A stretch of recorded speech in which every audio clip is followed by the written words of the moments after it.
Dear students, ये lecture हम record कर रहे हैं आप लोगों के लिए। Work study, method study, time study, motion study से रिलेटेड है। तो ये आपके इंडस्ट्रियल इंजीनियरिंग सेफ्टी के शुरुआती चैप्टर्स हैं। तो let us see these chapters.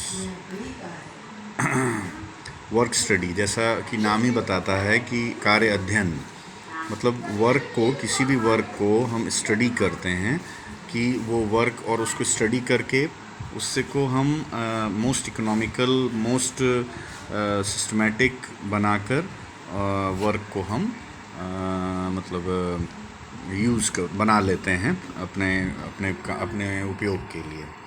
तो वर्क स्टडी बेसिकली किसी भी फैक्ट्री या सर्विस सेक्टर में कोई भी कार्य हो रहा, उत्पादन विधियां हैं, कार्यदशाएं हैं, श्रम हैं, तरीकों या विधियों का सुधारात्मक दृष्टिकोण से अध्ययन करना, सुधार हो सके उनमें, जिससे श्रम का सर्वोत्तम उपयोग मितव्ययी ढंग से किया जा सके, है ना, मोस्ट इकोनॉमिकल बनाया जा सके। तो कार्य अध्ययन यही है, वर्क स्टडी यही कहलाता है।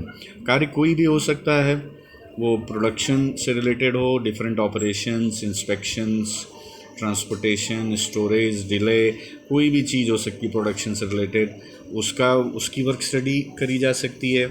या बैंकिंग सेक्टर है, ऑफिसेज हैं, हॉस्पिटल्स हैं, या कोई भी अन्य सर्विस सेक्टर है, उसमें कोई भी वर्क आप चुन के उसकी वर्क स्टडी कर सकते हैं।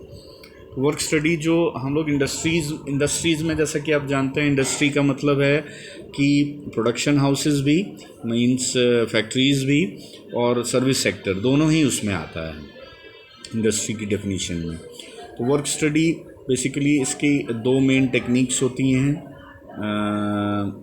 जैसा कि आप जानते हैं। एक इसकी ब्रांच है या टेक्निक है मेथड स्टडी पहला, और उसके बाद आता है वर्क मेजरमेंट। मेथड स्टडी, जिसको कार्यविधि अध्ययन कहते हैं, हम इसमें बेसिकली जो मेथड, जो वर्क के लिए जो मेथड इन्वॉल्व किया गया है, उसको हम लोग स्टडी करते हैं, है ना। और उसमें हमारी मोशन स्टडी, जिसमें right and left hand chart वगैरह बनाया जाता है, या micro motion study, memo motion study, ये सब बाद में अभी बताएंगे आपको। ये सब मोशन स्टडी से रिलेटेड जो चीज़ें हैं, ये भी मेथड स्टडी के ही अंतर्गत आती हैं। जबकि वर्क मेजरमेंट के अंतर्गत आपके दो प्रोसेस आते हैं, एक है टाइम स्टैंडर्डाइजेशन और दूसरा टाइम स्टडी। स्टैंडर्डाइजेशन क्या होता है, ये भी चलिए अभी बता देंगे आपको, आगे बताएंगे इसको। तो ये बेसिकली चलता है। तो इसमें जो बेसिकली ये है मेथड स्टडी में देख लेते हैं हम कि क्या स्टेप्स होते हैं और कैसे किया जाता है इसको। मेथड स्टडी बेसिकली ये आपके जैसे कार्य, जो भी कार्य हो, वर्तमान में कोई कार्य चल रहा हो या प्रस्तावित हो, कि प्रपोज्ड है कि भाई इस काम को हमको देखना है कैसे ये काम चलेगा। तो इसके लिए हम लोग उसकी हम सिस्टमेटिक रिकॉर्डिंग और क्रिटिकल एग्जामिनेशन दोनों किया करते हैं हम लोग, हाँ। सिस्टमेटिक रिकॉर्डिंग करते हैं और क्रिटिकल एग्जामिनेशन करते हैं उसका, सारे फैक्ट्स का, जिससे कि जो मेथड है, जो या तो चल रहा है मेथड ऑलरेडी, या प्रपोज्ड है कि चलाना है, तो उसको बहुत ही सरल, प्रभावी और कम खर्चीला बनाया जा सके और उसको विकसित किया जा सके। तो इसके लिए हम लोग सबसे पहले देखिए जॉब को सेलेक्ट करते हैं, और कि किस जॉब का हमें स्टडी करनी है, वर्क स्टडी करनी है। उसके डाटाज और फैक्ट्स को रिकॉर्ड करते हैं। ये सबसे इम्पॉर्टेंट प्रोसेस होता है, रिकॉर्डिंग, सिस्टमेटिक रिकॉर्डिंग जिसको कहते हैं। फिर उन फैक्ट्स को हम एग्जामिन करते हैं, वैल्यूएट करते हैं, उन फैक्ट्स को डेवलप करते हैं। नया मेथड, बेस्ट मेथड जो है, उसको डेवलप किया जाता है, इंस्टॉल किया जाता है, उसको यूज़ किया जाता है, और फिर उसको मेंटेन किया जाता है। तो ये जो रिकॉर्डिंग होती है, इसके लिए हम डिफरेंट मेथड स्टडी में डिफरेंट चार्ट्स और डायग्राम्स का यूज़ करते हैं।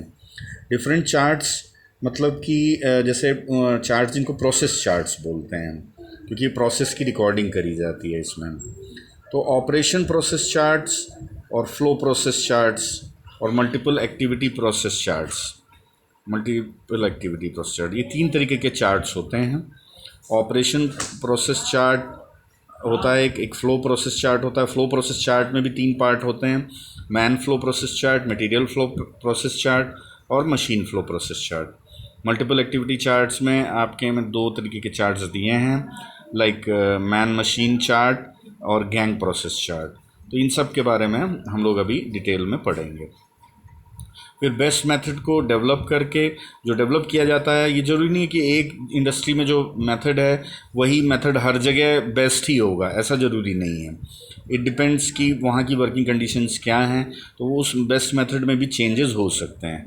मीन्स एक इंडस्ट्री का जो बेस्ट मेथड है किसी कार्य को करने का, ज़रूरी नहीं है कि वो डेफिनेटली दूसरा भी इंडस्ट्री उसको कॉपी कर ले जाए, है ना। तो इस तरीके से हम डिफरेंट प्रोसेस चार्ट्स हैं हमारे, इसमें प्रोसेस चार्ट्स का अध्ययन करेंगे मेथड स्टडी के अंतर्गत। और ये सब, अब इनके फ़ायदे क्या हैं? फ़ायदे लाइक एडवांटेजेस हैं मेथड स्टडी के, लाइक लेआउट में सुधार हो जाता है आपका, जो डिफरेंट लेआउट हैं। वर्किंग कंडीशंस में सुधार होता है, नेचुरली वर्किंग कंडीशंस बेटर होती हैं, उनके बारे में ध्यान दिया जाता है तो बेटर होंगी। मेथड में सुधार होता है, वर्किंग मेथड जो है वो चेंज होता है, बेहतर होता है। स्क्रैप में कमी आ जाएगी नेचुरली, प्रोडक्ट और मैन मटेरियल मशीन का प्रभावी उपयोग हो सकता है, और प्रोडक्ट की क्वालिटी, प्रोडक्टिविटी में भी सुधार होता है। और जो वर्क स्टडी के एडवांटेजेस हैं, ऑब्वियसली ये मेथड स्टडी वाले तो सारे आ ही जाएंगे इसमें, क्योंकि method study is a part of work study. उसके अलावा वर्क स्टडी में हम लोग जानते हैं ना, बेस्ट मेथड इंस्टॉल कर दिया आपने, डेवलप कर दिया, उसके बाद आप उसको क्या करते हैं, स्टैंडर्ड टाइम निकालते हैं। उसमें स्टैंडर्ड टाइम ज्ञात करना, टाइम जब ज्ञात कर लेंगे तो आप स्टैंडर्डाइज कर देंगे जब सब प्रोसेस को, तो आपका जो कितना मटेरियल लग रहा है, कितना रॉ मटेरियल है, कितने टूल्स हैं यूज़ हो रहे हैं, कितना इक्विपमेंट्स यूज़ हो रहे हैं, कौन कौन से, और क्या क्या जिग्स फिक्चर्स यूज़ हो रहे हैं, क्या जो है उसकी कॉस्टिंग आ रही है, सब निकल आएगा। कॉस्टिंग याद करना, लेबर कंट्रोल, जब हमें पता है कि इतना लेबर की रिक्वायरमेंट है, इतना मशीन्स की, इतने लेबर्स की, इतने मैन की ज़रूरत है, उसको हम इफ़ेक्टिव बना सकते हैं। उसके बाद प्रोडक्शन प्लानिंग एंड कंट्रोल, उस अगर हमारे पास स्टैंडर्ड टाइम है और सब स्टैंडर्डाइज्ड है हमारा मेथड, तो हम प्रोडक्शन प्लानिंग कंट्रोल कर सकते हैं, और हम वेज इंसेंटिव सिस्टम्स को बढ़िया कर सकते हैं। अपने जो पेमेंट प्लान्स हैं, जो बेहतर काम कर रहा है उसको बेहतर हम पैसा देंगे, तो और प्रोडक्शन को स्मूथ बना सकते हैं। तो ये जो देखिए, जो मेथड स्टडी वर्क स्टडी आपस में बहुत ही इंटर रिलेटेड है, because method study is a part of work study. So जो मेथड स्टडी के एडवांटेजेस हैं वो तो हैं ही हैं, उसके अलावा उसमें स्टैंडर्डाइज करने से जो फ़ायदे हैं वो वर्क स्टडी के बढ़ जाते हैं, और आपका ये टाइम स्टडी से भी जो फ़ायदे हैं वो बढ़ जाते हैं। तो this is all about this method study and this no work study के स्टेप्स में अगर हम लोग बात करेंगे तो वी विल फाइंड कि वर्क स्टडी के स्टेप्स में मेथड स्टडी के तो स्टेप्स होंगे ही होंगे, जिसमें कि हम लोग सेलेक्ट करना जॉब को, फिर रिकॉर्ड करना, फिर एग्ज़ामिन करना, फिर डेवलप करना, इंस्टॉल करना, वो तो सीक्वेंस चलेगा ही।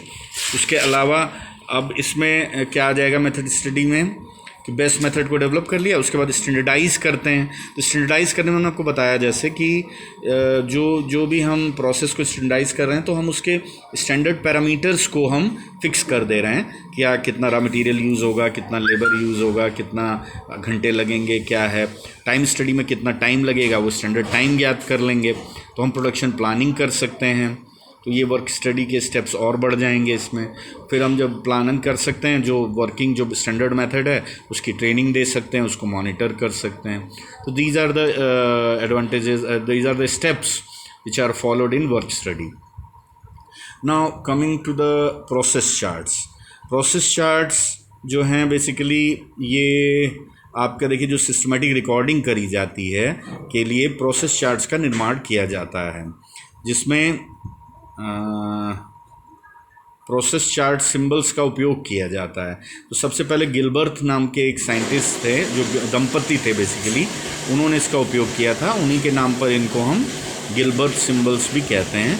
तो इसमें देखिए, प्रोसेस चार्ट्स में हम 5 इम्पॉर्टेंट प्रोसेसेस को हम लोग दिखाते हैं, लाइक 5 इम्पॉर्टेंट प्रोसेसेस को, प्रोडक्शन के में प्रोसेसेस को, जैसे ऑपरेशन हो रहा होता है तो इस तरह का सिंबल यूज़ करते हैं, ओ टाइप का।